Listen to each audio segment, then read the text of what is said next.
Alright, right now we are going to talk about solving logarithmic equation, of course given the logarithmic function. And as you may know, expect that we're going to get and solve for the unknown value. And most of the time, that unknown value can be represented by the variable x. So, first up, of course, I would like you to understand what are some of the properties of logarithms. And given that we have m and n are positive real numbers, p not equal to 1, and p is real number. First, we have log base b of m times n is equals to log base b of m plus log base b of n. So it means that when we have the sum of the logarithm, it is equals to the product of the logarithm. How about when we have the difference of the logarithm? So we have log base b of m divided by n is equals to log base b of m minus log base b of n. So in this case, since we have the difference of logarithm, it is equals to the quotient of the logarithm. Okay, that's how it works. The sum is partnered with the product, and the difference is partnered with the quotient. In our third property, we have log base b of m raised to p is equals to p log base b of m. So what's the difference between the two? The exponent p here, it will become the constant here, right? So in this case, you can be able to, or this constant p can be multiplied to the log base b of m. And our last property that we are going to talk right now, or this discussion, will be the log base b of m is equals to log base b of n if m is equals to n. And let us move forward. How does this properties of logarithm works? So we're going to apply these properties to our illustrative examples. Say I have here the equation log base b of x plus log base 2 of x plus log base 2 of the quantity x minus 3 is equals to 2. And as you may notice, we were lucky enough that we have the same value of our base, which is 2 here. And take a glimpse as well with the operation that is being presented to the equation. So this is what we call the sum of the logarithm.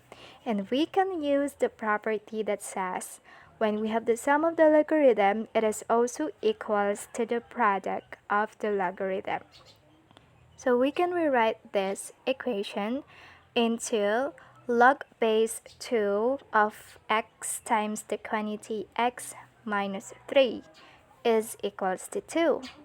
And again, go back to our magical mantra, log is an exponent, or logarithm is equals to an exponent.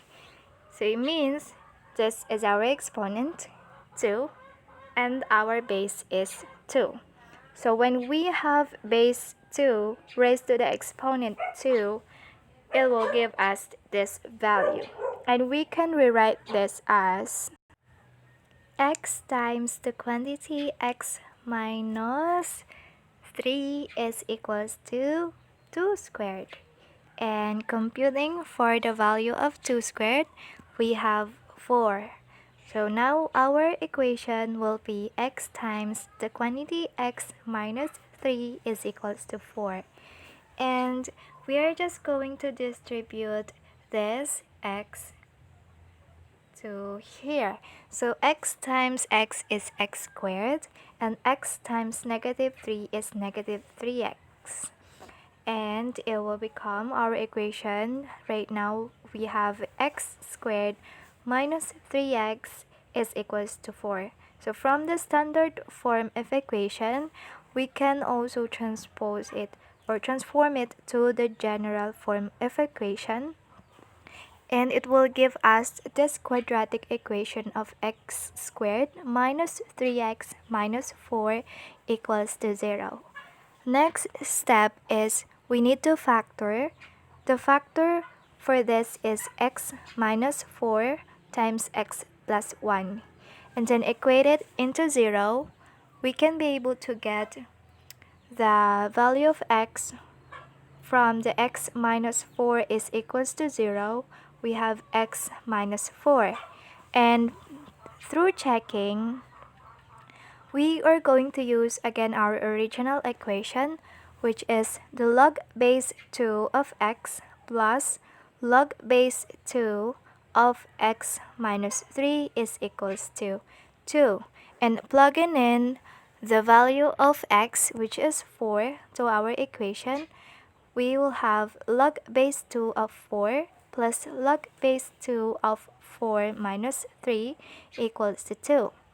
And get the difference of 4 minus 3, we can have the equation of log base 2 of 4 plus log base 2 of 1 is equals to 2. And then we're going to get what will be the exponent value when we have log base 2 of 4. So we're going to think of any number or any exponent that when we use that from our, with the use of also of our base, which is 2, it will result to the value of 4. So it is also easy because you already know that 2 squared is equals to 4. How about when we have this log base 2 of 1? So we're going to think of what will be the exponent when we raise the base 2, we will have the result of 1. Okay? And I know that you already remember that any value raised to 0, it will give us the value of 1. It means that in this case, it will become 2 plus 0 is equals to 2. So this does check because 2 plus 0 is equals to 2. So that's why 2 is equals to 2. We're done with this. X is equals to 4. Let us move forward and recheck with the use of the x is equals to 1 as our representation. We are going to plug in this value of x, which is equals to 1, to our original equation. It will become log base 2 of negative 1 plus log base 2 of negative 1 minus 3 equals to 2. And get the difference of this negative 1 minus 3, it will give us log base 2 of negative 1 plus log base 2 of negative 4 is equals to 2. Okay? And just like what we did on this first part on the x is equals to 4, we're going to first take a look at this first term.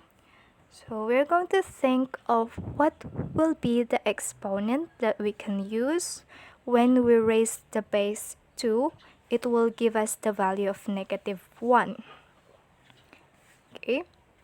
Again, on the first part of the introduction of a logarithmic function, I already presented to you one of the example, and there's no such thing, or it is really impossible for us to think of what will be that exponent when we raise the base 2 that will give us a negative value. Okay, And same goes like with the log base 2 of negative 4. So it means this is a junk, and the only value that we have, or the answer, the unknown value for this equation of logarithmic function is positive 4. And now we're done with this example. Let us move forward to the other example that we have here. Say I have here a log of the quantity 5x minus 1 is equals to 2 log of the quantity x minus 2. As you may notice, we have here the constant of 2 on this part. And then we can be able to transpose this log of the quantity x minus 2 to the left side of the equation, and then remain this constant 2 to this right side of the equation. It will give us the equation log of the quantity 5x minus 1 minus log of the quantity x minus 2 equals to 2. And as you may notice, this kind of logarithmic equation, we have the minus sign. Yes, you're right, because we can use the property that says when we have the difference of logarithm, it is equals to the division or the quotient of the logarithm. So we can rewrite it as log of the quantity 5x minus 1 divided by the quantity x minus 2 is equals to 2.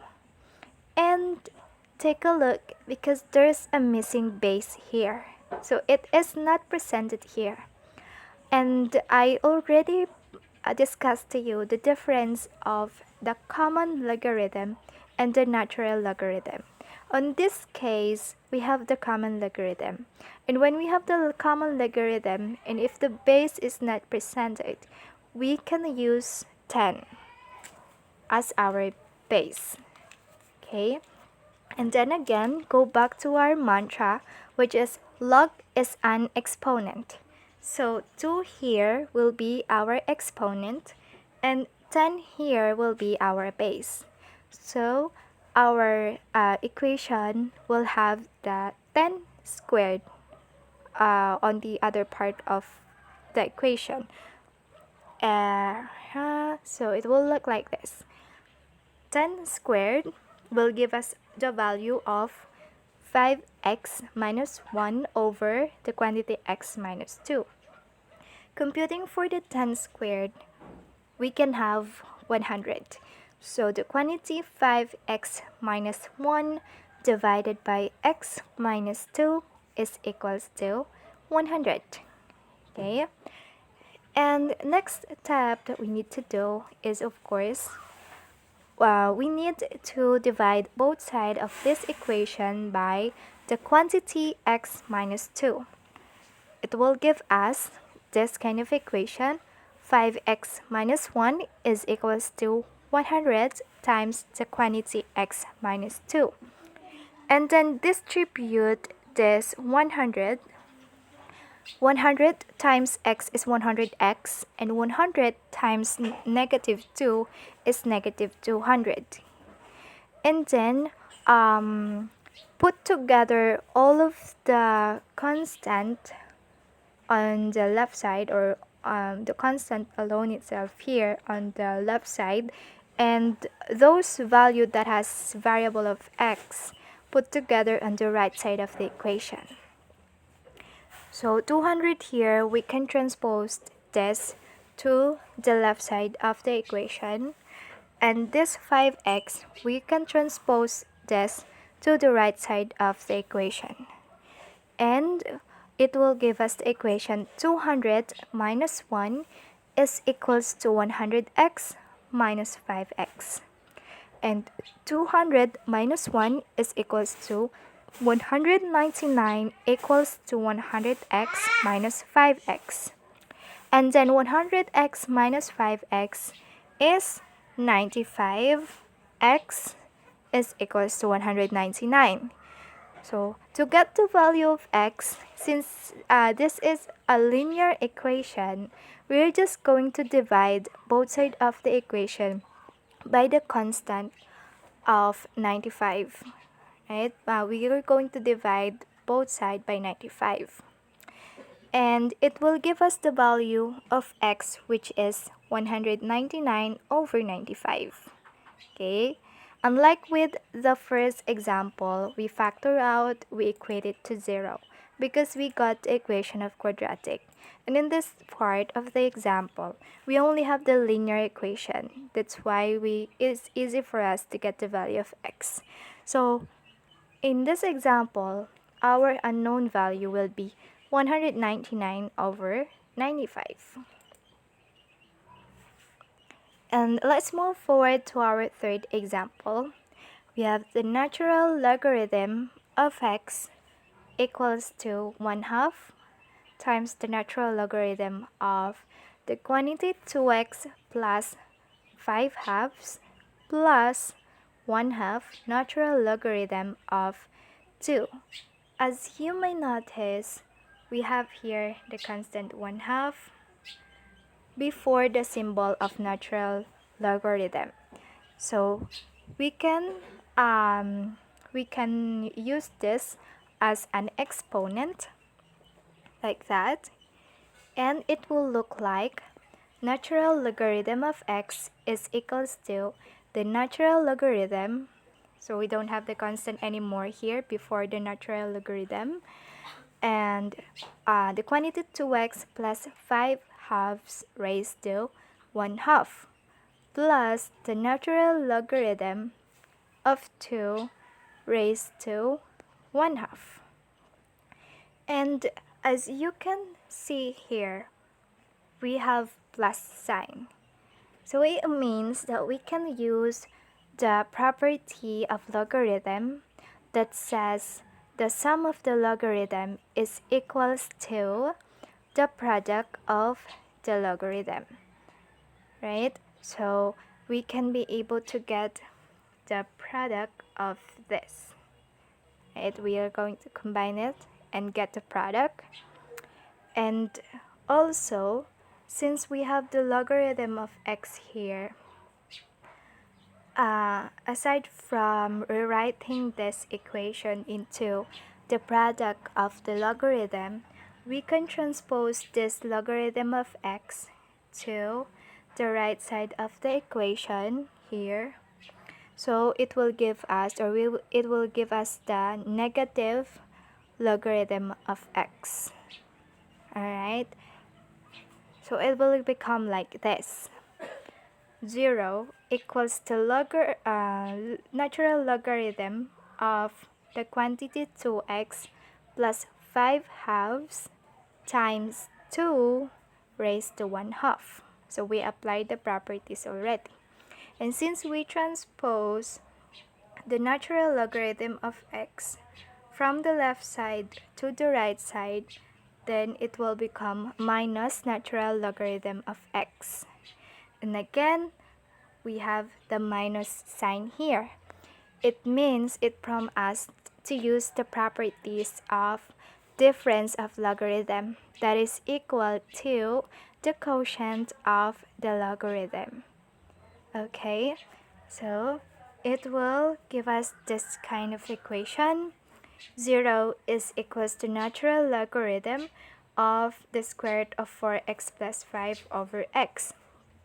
So why it become the square root of 4x plus 5 instead of 2x plus 5/2 times 2 raised to 1/2?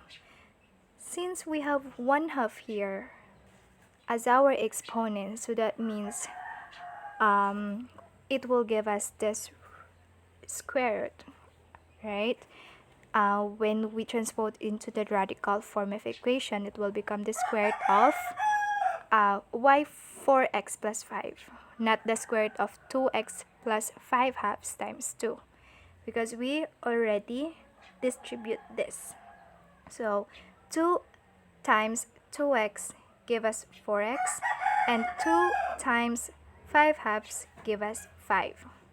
That's why our equation right now is 0 equals to the natural logarithm of the quantity square root of 4x plus 5 over x.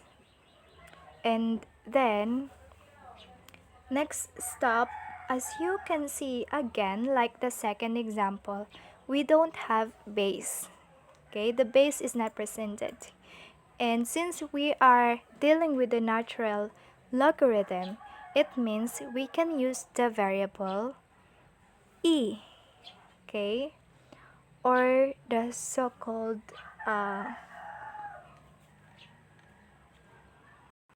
Napier's constant or Euler's number.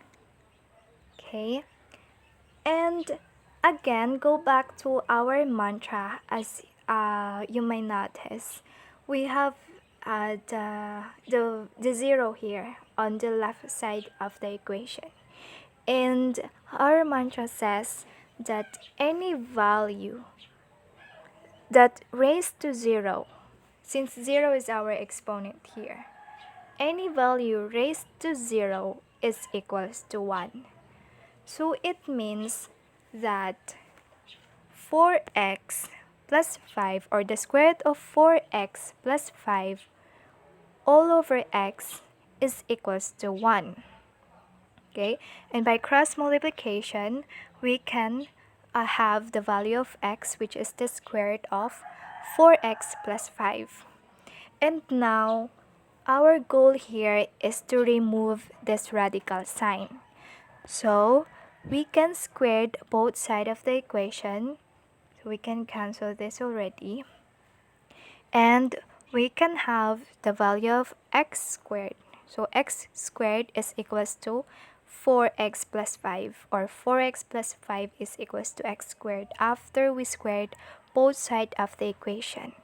So as you can see here, I think we are going to factor out again because we have quadratic equation. And from this standard form of equation, we can transform this into general form of equation. That will give us x squared minus 4x minus 5 is equals to 0. And we're going to factor this out. The factor will be x minus 5 times x plus 1 is equals to 0. And then equate both of this factor to 0. So from the x minus 5 is equals to 0, it will give us the value of positive 5. X is equals to 5. And from x plus 1 equals to 0, we will have x is equals to negative 1.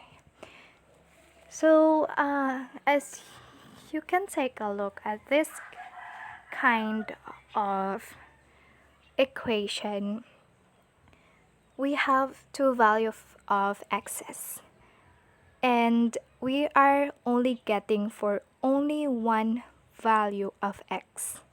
Just like what we had on our first example, when you're going to recheck this and use this value of x is equals to 5 in our original equation, then this will work. But how about when we are going to recheck and use the value of negative 1 for our x? When we plug it in to our original equation, and again going back, when you think of what will be the exponent, or what will be the resulting power, or the exponent when we raise that any base, and it will give us to a negative value, right? So I already explained it to you earlier. It will not be possible that when we get to try and think or give any number, that when you take it to the power of, so a known exponent will give you the negative value of 1. okay, or the negative one. There is no such thing to raise to any power can never be negative, or never take logs of next, or never ever take logarithm of negative. In fact, it should always be positive. So by just merely looking at it, our value of x will be this. X is equals to 5. So that will be all, and thank you very much. God bless you.